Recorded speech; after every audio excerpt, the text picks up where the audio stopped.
It is really cold and really snowy, especially if you're on the Eastern Shore in the DMV. What is all this snow going to do to your roof?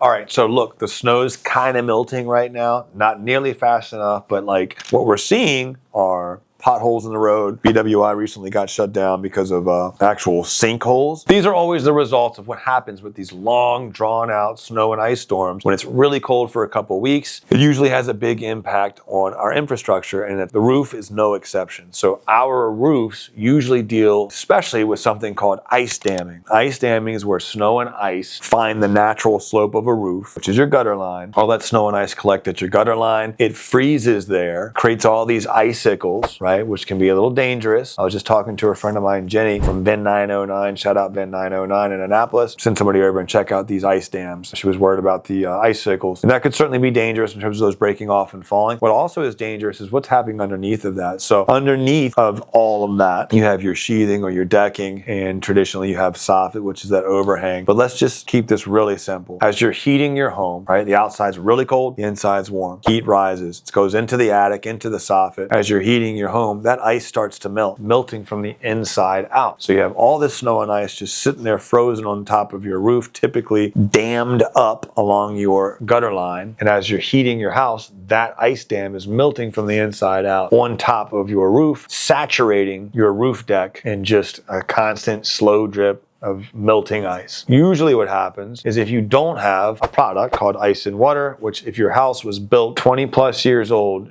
chances are if that roof is that old, you do not have ice and water up there. It's a very good chance you don't. It's possible even 15 plus years, but 20 plus years, I would say you probably do not have ice and water up there. It's a relatively newer code requirement, and it's for this purpose, to prevent ice dams. So if you don't, unfortunately, what that probably means is you're going to be dealing with some rot or some leaks, or both. The solution is to add those ice dams, but there's not much you can do about it outside of replacing. If you don't already have that product there, what I would suggest is there are ways that you can handle those, but I would not attempt to handle those yourself. I saw a video recently where somebody went up with a blowtorch to try to handle their ice dam. I think this was in Minnesota, and they caught their house on fire. I would suggest if it's coming to handling your ice dam, rather than going over the various solutions outside of replacing your entire roof, I would say situation number one, call a professional. It's dangerous. Call a professional. Let them handle it. You're welcome to call Potomac, but call any professional and let them handle it. That would be my suggestion. But other than that, once the ice melts, you also can replace the roof.